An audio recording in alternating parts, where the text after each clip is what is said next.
Good morning, students. Today's section we are going to learn about what do you mean by the term expansion and contraction, right? Last 2 days we have started our 5th chapter, that is solid, liquid and gases. It is a very important chapter which is the basic for your 6th 7th classes. So listen the class carefully. We have started the chapter with the topic change of state. How the states can be changed into different states, means how the solid is converted into liquid, how the liquid is converted into gas, and how the gas is converted into liquid. So for changes of this state they need some terms, right?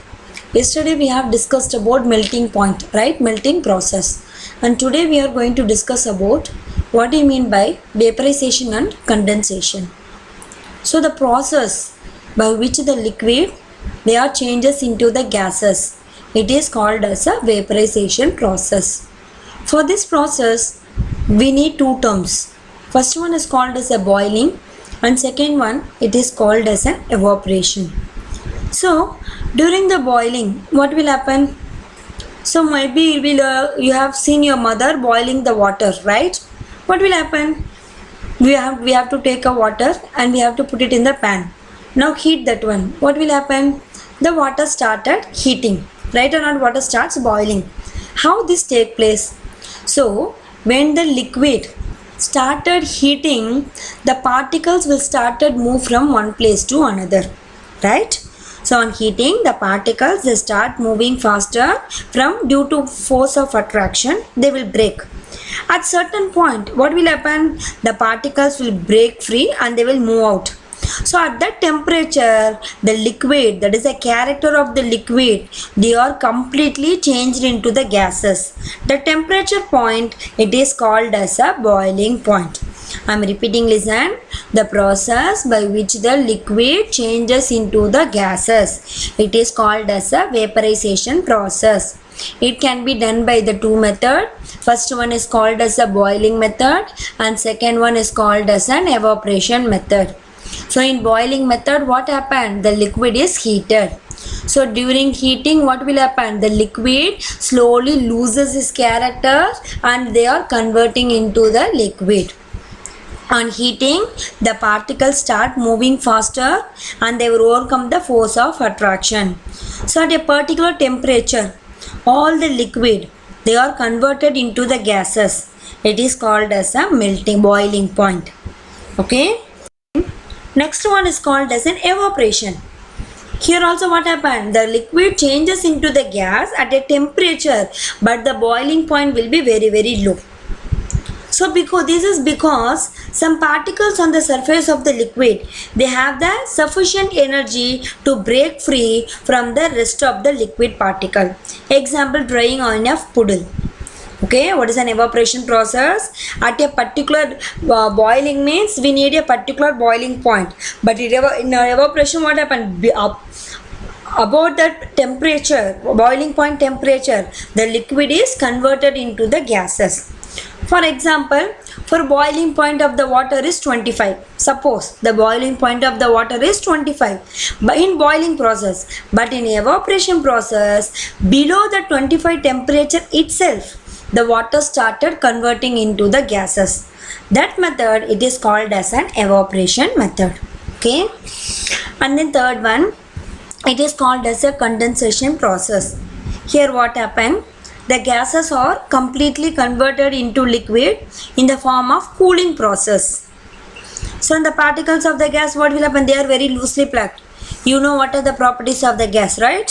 Here the particles are loosely packed with each other. So when the gas is cooled, what will happen on cooling process? The particles, they will lose their energy. So the gas's character, it will loses the energy. Slowly the particles will come close to each other.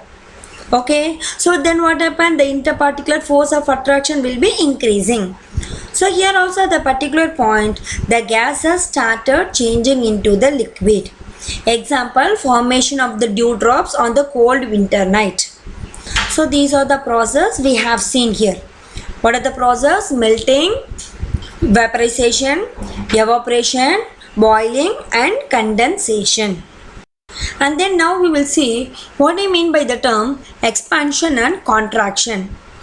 What is an expansion? Expansion means expanding. Contraction means reducing. So usually the substance expand or get bigger when they are heated up.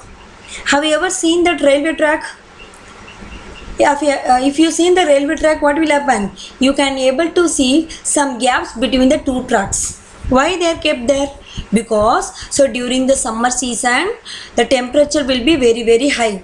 So what happen? The iron particles, they will expand each other. Due to expanding, what will happen? The size will become bigger. At last, what happen? It will become, due to some accident, it will occur. So for that purpose only, there is a gap between the two railway tracks.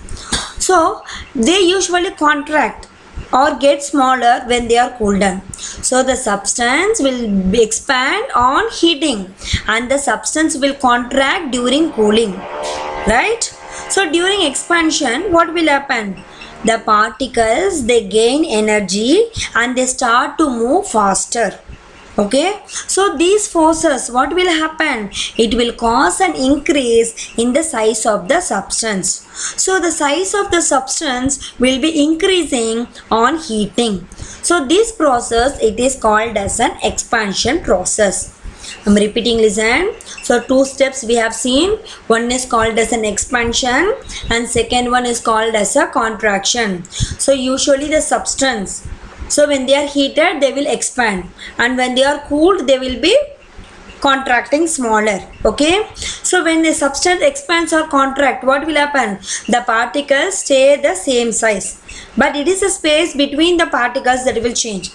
The size will remain the same only, but only the space will be expanding. So during expansion, what will happen? The particles, they will gain the extra energy. So and they start to move very faster. So these forces them, causing an increase in the size, that is the volume of the substance. So this increase in size of the substance on heating, it is called as an expansion. And then on cooling, what will happen? The particle loses the energy. Then what happen? The movement will be very slow. So here the volume of the substance will be decreasing. So the decrease in the volume of the substance on cooling, it is called as a contraction. So expansions and contraction are used to attach the head of the tools such as the pickles and the spades of the air spades. So these are all the examples for the expansion and the contraction. Okay. So the heads of this tool, example we have seen about an axis, right? So if we see the head of the tool, they will have some iron ring, right, in which the handle is inserted. So the diameter of the ring is smaller than the thickness of the handle. Why? Because on heating, the ring, that is an iron material, it will start expanding. So and the handle it inserted. But when cools, what will happen? The ring contracts to its original size, fitting around the handle tightly. So like this, different substance, they will expand and contract differently due to the amount of heating and cooling. On equal amount of cooling, the solid will contract and the liquid will contract more than the solid and the gases will contract the most. So compared to the liquid, compared to the solid, the liquid will contract. Compared to the liquid, the gases will contract the most.